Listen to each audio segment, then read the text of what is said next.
ये है मेरी बाइक धन्नो बाइको एंड दिस इज़ माई बिजली। और आज हम लोग बात करेंगे इसी बारे में, और साथ साथ इसके अलावा एक और टॉपिक है। This is gonna be my first gym blog इसी वीडियो के हिसाब से। तो चलिए इस वीडियो को शुरू करते हैं। हम लोग इस वीडियो में बात करेंगे कि हम लोग का रिलेशनशिप कैसा होता है एज अ बीइंग मैन। हमारा रिलेशनशिप कैसा होता है हमारे बाइक्स के थ्रू, हमारे कार के थ्रू, और साथ ही साथ जैसे कि ये जिम ब्लॉग होने वाला है, जिम ब्लॉग। तो what is the connection between mind and muscle, how mind and muscle effect us and in our progress, वो हम लोग बात करेंगे आज इस वीडियो के थ्रू। तो सबसे पहले शुरू करते हैं हम लोग, जैसे कि हम लोग कार ड्राइव कर रहे हैं। तो अभी ड्राइव करते करते ये बाइक के रिलेशनशिप और कार के रिलेशनशिप से ही शुरू करते हैं। जैसे कि मैं ऐसा छोटा सा बच्चा था, मेरी बाइक तो बहुत पुरानी हो गई, मतलब मेरी बाइक 8 साल पुरानी है। जब वो लॉन्च हुई थी बाइक तभी मैंने लिया था उसे, 2015 के आसपास लिया गया था बाइक को। तो सिनेरियो ये था कि जैसे जैसे आप एज अ मेल जैसे जैसे आप बड़े होते हो तो आपके अंदर एक इच्छाएं जागनी शुरू हो जाती है। और आपका सबसे मेन इच्छा जो होता है ना, सबसे पहला विश, जैसे एक बच्चा एक ग्रो होता है as a boy, he started growing as a man, सबसे पहली इच्छा होती है कि उसके पास अपनी बाइक हो। बेट या तो अपने पैसे से कमा के ले या जिद करके ले माँ बाप के पैसों से, लेकिन बाइक लेनी ज़्यादा इम्पोर्टेंट हो जाती है उस बच्चे के लिए। तो मेरे लिए भी वो बाइक है। और ये शायद आप सारे मेल, मेरे फ्रेंड्स और आप लोग भी जो वीडियो देख रहे हो उसको, इस चीज़ को एक्सेप्ट कर सकते हैं कि yes, bike is very important for a man. Bike के साथ रिलेशनशिप अलग हो जाती है, कार के साथ भी रिलेशनशिप होती है, कुछ की कार के साथ बनती है, कुछ की बाइक के साथ बनती है, लेकिन जो रिलेशनशिप बाइक के साथ होती है वो कार नहीं पूरा कर पाती है। और आज आप लोगों को गिटार का बैग नहीं दिख रहा होगा, चलिए bag, but is there is a bag today. ये मेरा जिम बैग है। तो हम लोग जा रहे हैं, there is a content creator and Patna, उसी के साथ आज हम लोग वर्कआउट करेंगे बैक बाइसेप। वो डेडलिफ्ट नहीं करता, मैं डेडलिफ्ट करता हूँ, लेकिन देखते हैं हम लोग का प्लान कैसा जा सकता है, कैसे हमारा। I am eager to learn from him, I am really eager to learn from him. उसके पास अच्छा खासा ये है, बेस है फॉलोअर्स का, उसमें इसने बहुत मेहनत की है। But apart from that I also want to learn and I also want to give something. जैसे कि मेरे लिए बॉडी बिल्डिंग भी एक अलग सी चीज़ थी, बॉडी बिल्डिंग नहीं, अपने को ग्रो करना, क्योंकि कभी वो रिजल्ट नहीं मिला, लेकिन अचानक से कुछ महीनों में एक सब्सटेंशियल रिजल्ट मेरे को बहुत ज़्यादा मिल गए हैं, because how I started perceiving myself, और कैसे मैंने उस चीज़ों को देखना शुरू किया। तो मेरे बॉडी की ग्रोथ कुछ ज़्यादा ही अच्छे से हो रही है, उस पर भी हम लोग बात करेंगे। तो चल बाइक वाली से शुरू करते हैं। तो how bike is important for a man, ये आप लोग समझ गए कि हर एक बच्चे के लिए उसका सबसे पहला ख्वाहिश ऐसा मैनली वाला जो ख्वाहिश होता है वो उसका बाइक होता है। सबसे पहला खुद का बाइक, यानी तो अपना बाइक जिसे कह सके, और उसके लिए बहुत प्यारी होती है वो बाइक। वो उसको नहलाता है, धुलाता है, अच्छे से चलाता है, अच्छी प्रॉपर गियर के साथ मेंटेन केयर करके रखता है वो बाइक को। जैसे बिजली मेरी बुरा मान जाएगी, जैसे कि मैं धन्नो के बारे में इतना प्यार से बात कर रहा हूँ, तो उसके लिए वो प्यार हो जाता है। और प्यार हम लोग सिर्फ एक इंसान से नहीं करते या एक चीज़ से नहीं करते, हमारे लिए प्यार का एक और मकसद होता है, एक फीमेल पार्टनर, और वो बहुत स्पेशल प्लेस होती है। जैसे कि एज अ मैन अगर उसने एक बाइक ली है तो उसका सबसे पहला प्रायोरिटी होता है कि वो अपनी पसंदीदा औरत को अपने पसंदीदा बाइक पे बैठा के राइड करे, मतलब घूमे, अच्छे से ड्राइव पे जाए। That is the most beautiful thing. वो अपनी ख्वाहिश को पूरा कर सकता है, उससे बढ़िया कोई चीज़ नहीं होता, उससे अच्छी मेमोरी कोई नहीं होती। ये सबसे बेस्ट होता है। लेकिन यहाँ पर एक चीज़ होता है ना कि आप इंस्टाग्राम पे एक और चीज़ देखते हो, the comparison between a man, comparison between a bike and a female. वहाँ पर मैं थोड़ा डिफर हो जाता हूँ कि how we compare it and why we are comparing women with bike. वो बहुत बड़ा अजीब सा आ जाता है, वो घिनौना लगता है वो चीज़ कि भाई how a man bought a second hand bike and now the society is comparing that second hand bike to a woman, बहुत गंदे तरीके से, कि भाई तूने सेकेंड हैंड बाइक ले ली है, अब वो सिनारियो ये हो गया कि तूने सेकेंड हैंड बाइक तो ले ली, अब तेरे पास मेंटेनेंस ज़्यादा लगेगी, तेरे को खर्चा ज़्यादा होगा, मेंटली तू इमोशनली इन्वेस्टेड नहीं रहेगा। आप समझ सकते हो किधर जा रही है टॉपिक, आपने भी देखा होगा शायद वो रील, तो मेरे को घिनौना लगता है। अब ये सोसाइटिकल चीज़ें जो आती है माइंड में, ये ज़्यादा चलते रहती है दिमाग में उन मेन के, how this bike and women cheese can relate हो जाता है बहुत गंदे तरीके से। हमारे साथ ये होता है ना कि हम लोग बहुत ज़्यादा प्रायोरिटी रखते हैं हर चीज़ों को और अपना मान के रखते हैं कि भाई ये मेरा है, मेरी अथॉरिटेरियन चीज़ हो जाती है, या फिर इस पर मेरा हक है। बाई मीन्स ये बाइक हो या वुमेन हो, इस चीज़ को अलग तरीके से ले लिया जाता है कि नहीं भाई तुम कैसे बोल सकते हो कि वो तुम्हारा है, he she has a choice, बी जैसे जेंडर फ्लूइड हो जाते हैं हम लोग, बी ही और शी, इट्स हिज चॉइस भी होता है, मैटर करता है। बट यस, जैसे हम लोग बाइक के साथ करते हैं वैसे हम लोग ऐसे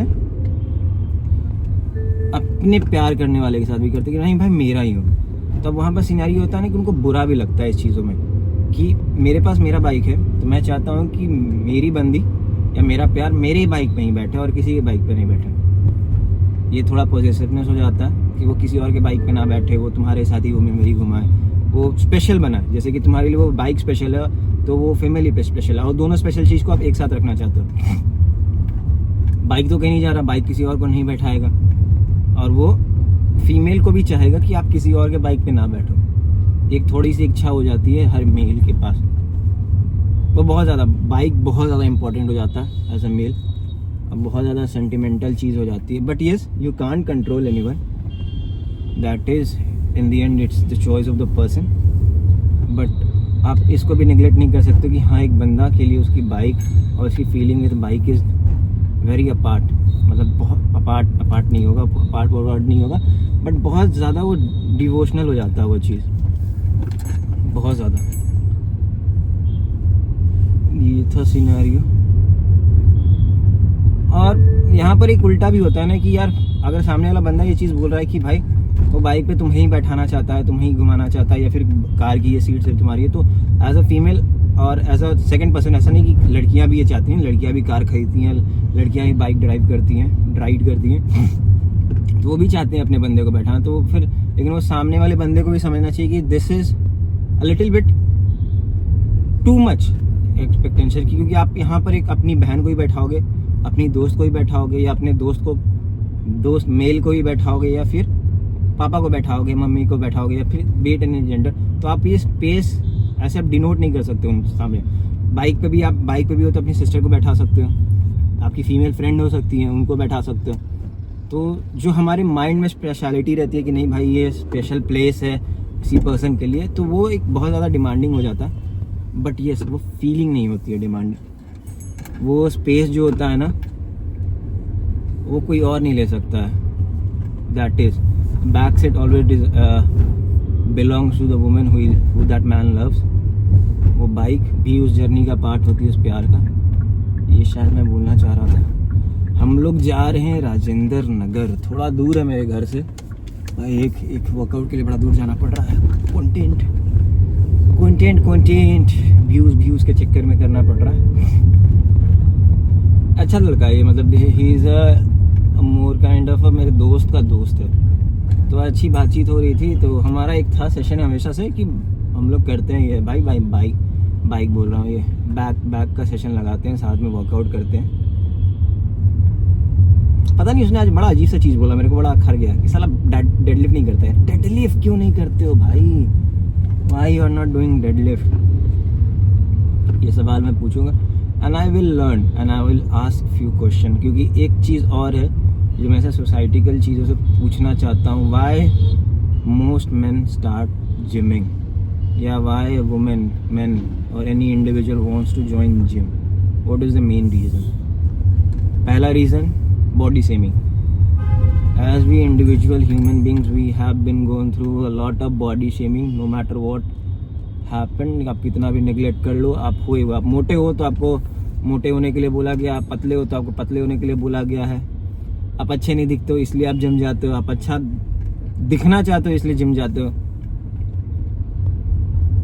मोटापा काटने के लिए जाना चाहते हो, ये काटने के लिए जाना चाहते हो, वो काटने के लिए जानते हो, अलग अलग बातें हैं। तो वो भी एक रीज़न हो जाता है कि भाई हम लोग जिम ज्वाइन करते हैं, 2-3 महीने बहुत कंसिस्टेंट रहते हैं, बहुत अच्छा रिजल्ट दिखता है, उसके बाद हम लोग छोड़ देते हैं। फिर हम लोग रिग्रेट करते हैं कि भाई छूट गया क्यों नहीं हो पा रहा, इतना अच्छा मोटिवेटेड था, ये था वो था, फिर हो क्यों नहीं पाता था, वो डिवोशन वो चीज़ क्यों नहीं हो पाती थी, वो कंटिन्यू क्यों नहीं रहती थी। उसके पीछे एक को रीज़न है, वो को रीज़न है कि you are not chasing fitness, you are not chasing healthy lifestyle, you are chasing that validation from the people who have taunted you for entire life, जिन्होंने आपको टॉन्ट किया है पूरी entire life कि भाई तू मोटा दिखता है, तू मोटा दिखता है, तू मोटा दिखता है, तू पतला दिखता है, तू पतला दिखता है, तो तेरे पास 6 पैक्स हो जाएंगे, तेरे पास ये हो जाएगा, तेरे पास ये आ जाएंगी या वो आ जाएगा, या फिर तू पतली हो जाएगी तो तेरे पे बहुत सारे बंदे मरने लगेंगे, तेरे पे लाइन मारेंगे, ये करेंगे वो करेंगे। ये सारी चीज़ें इफेक्ट करती है। फिर वो चीज़ होने लगता है, ऐसा नहीं है कि वो चीज़ नहीं होता। आप 1 महीने जाते हो, 2 महीने जाते हो, आपकी बॉडी प्रोग्रेस करती है, दिखता भी है आपके अंदर, वो मोटिवेशन रहता है, वो एनर्जी रहती है, वो पावर रहता है, तो आप लोग करने लगते हो वो चीज़ को। फिर लेकिन क्या होता है, आपको वैलिडेशन मिलने लगता है, वो आपको वो तारीफ मिलने लगती है, आपको वो खुशी मिलने लगती है, वो अटेंशन मिलने लगता है कि हाँ भाई हाँ भाई हाँ भाई। Sometime you inspire people also कि हाँ भाई इसने कर दिया साला, ये तो भाई ऐसा नहीं दिखता था, वैसा नहीं दिखता था, कैसे कर दिया, कैसे कर। और जैसे ही आपको वो क्लिक हुआ, जैसे ही आपको वो वैलिडेशन क्लिक हुई, वो सारा खत्म, वो सारी मेहनत उसके अगले दिन, दूसरे दिन, तीसरे दिन, चौथे दिन से खत्म। आपका जिम में मन लगना बंद हो जाएगा, आप बात करना बंद कर दोगे, मतलब जाना जिम बंद कर दोगे, चीज़ों के साथ बैठना उठना, वो जो डिसिप्लिन था वो खत्म हो जाता है। अब वो ये लूप चलता है, ये हर 6 महीने 4 महीने में चलेगा आपका, जब आपके अंदर वो भर जाएगा, बाहर की बातें घुसते अंदर चलते चलते रह जाएंगी। उसके बाद फिर आप चालू करोगे, फिर 4 महीने करोगे, 3 महीने करोगे, फिर आप बंद कर दोगे, और ये एक लूप साइकिल लूप चल रहा है। तो पहले तो आपको डिसाइड करना पड़ेगा, मतलब एक तो मानना पड़ेगा कि हाँ भाई मैं जिम क्यों जा रहा हूँ।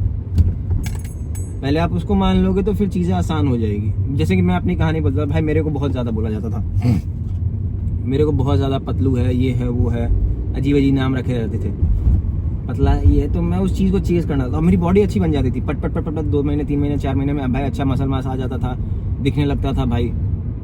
और ऊपर से मैं ऐसा लीन फिजिक ऑलवेज था, तो मेरे पास 6 पैक्स आ जाते थे, वेन्स दिखते थे भाई, लोग भाई कितना बढ़िया बॉडी है इसका, इतना जल्दी कैसे आ जाता है, ये कैसे आ जाता है। Same people who have taunted me that kind of words and same were like भाई अचानक से क्या हो गया। फिर वो जैसे ही वैलिडेशन मिला उसका छूट गया, फिर शुरू किया, फिर छूट गया, फिर शुरू किया, फिर छूट गया। ये पहला चीज़। फिर दूसरा चीज़ होता है कि भाई लोग कितना खाते हैं, अधिकतर खाते हैं, कैलोरी भी काउंट कर लेते हैं, लेकिन साला बॉडी लगता नहीं है। ये भी सवाल आप लोग के मन में चलता होगा, मेरे भी मन में चलता था। लोग भी बोलते थे कि भाई तू तो इतना खाता है, 10-10 नान खा जाता है, 10-10 11 नान खा जाता है, चिकन खाता आधा किलो, तब कहाँ जाता है, क्यों नहीं लगता है? Because you are not connected with it. आपकी माइंड और बॉडी कनेक्ट नहीं है उस चीज़ को लेके। जैसे माइंड मशीन कलेक्शन होता है, आप हर एक्सरसाइज को भी करते हो तो एक फील होता है उसमें, वो कनेक्शन बैठता नहीं है तो तक वो मसल आपका ग्रो नहीं करता। वैसे ही यार आपका फूड के साथ कनेक्शन नहीं है, वैसे आप खा क्यों रहे हो आपको पता नहीं है, वो लगेगा कहाँ। अब जैसे कि ये साइंटिफिकल चीज़ हो जाता है कि भाई लगेगा ही लगेगा, आप 3000 कैलोरी लोगे तो क्यों नहीं लगेगा। एक बार सोचना जरा, जो गांव देहात के लड़के होते हैं उनके मांस मसल्स नहीं होते हैं, वो लोग काउंट कर रहे हैं क्या भाई? वो लोग प्रोटीन इंटेक काउंट कर रहे हैं क्या, कि उनके कार्ब्स कितने काउंट कर रहे हैं क्या? वो लोग पुलिस की बहाली में जा रहे हैं, वो लोग काउंट कर रहे थे क्या? वो लोग तो भाई एक थरिया चावल लेते हैं, 2 गिलास दूध डाल लिए, खाए पिए मस्त घूम रहे हैं भाई। उनका भी मसल मास अच्छा रहता है, बॉडी अच्छी दिखती रहती है, भले हाँ 6 पैक्स नहीं रहते हैं, लेकिन उनके डाइट में तो प्रोटीन नहीं है, लेकिन still they are growing, their body size is growing. But why not yours? You are counting everything, you are counting calories, you are counting calorie intake count कर रहे हो, प्रोटीन ले रहे हो, ये ले रहे हो, वो ले रहे हो, तब भी क्यों नहीं भाई ग्रो नहीं कर रहा, क्यों नहीं कर रहा? यही सवाल चलते रहता है। Because your mind is not connected with your body and you have to accept it and you have to work that also as well you are working on your ये जिम वाली चीज़ों पे। आप जैसे फिजिकली वर्क कर रहे हो, आपको थोड़ी मेंटली भी वर्क करना है। और उसका सिंपल सा चीज़ है भाई, एक्सेप्टेड, कि मेरे को बचपन से ये सारी बातें बुरी लगी थी, इस वजह से मैंने ये सब चीज़ें करना शुरू की है, बट हाँ अब नहीं करेंगे, क्योंकि मैं अब एक अच्छे हेल्दी लाइफस्टाइल को अपनाना चाह रहा हूँ। मैं ऐसा लॉन्ग रन में देख रहा हूँ इस चीज़ को, कि भाई मैं जिम जा रहा हूँ, तो जिम क्यों जा रहा हूँ कि मेरे को जब मैं बूढ़ा हो जाऊँ, 40 साल, 50 साल, 60 साल, 70 साल, 80 साल का हो जाऊँ, तो मेरे हड्डियों में दिक्कत ना हो भाई, मेरे को चलने में दिक्कत ना हो, मेरे सांस लेने में दिक्कत ना हो, छोटी छोटी चीज़ों को करने में दिक्कत ना हो। तो मैं इसलिए अभी से प्रिपेयर कर रहा हूँ। या फिर मैं हेल्दी रहना चाहता हूँ, मैं चीज़ों को दौड़ना चाहता हूँ, मैं भागना चाहता हूँ, इस वजह से मैं स्टार्ट कर रहा हूँ वर्कआउट। तो ये सब छोटी छोटी चीज़ें बहुत मैटर कर जाती हैं। चलिए हम लोग अब मिलते हैं डायरेक्ट जिम में।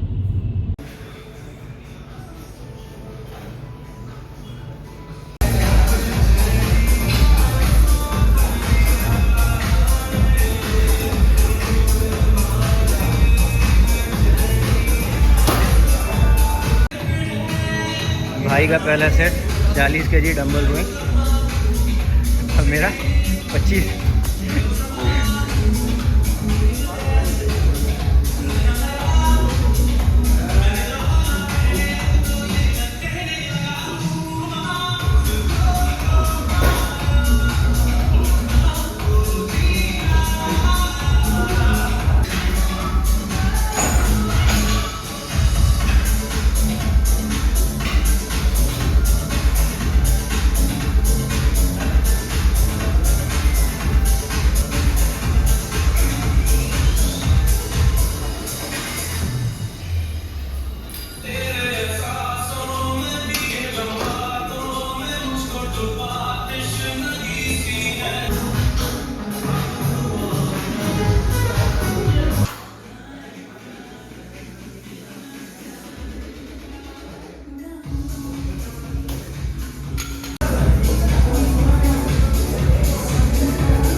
चल पुश।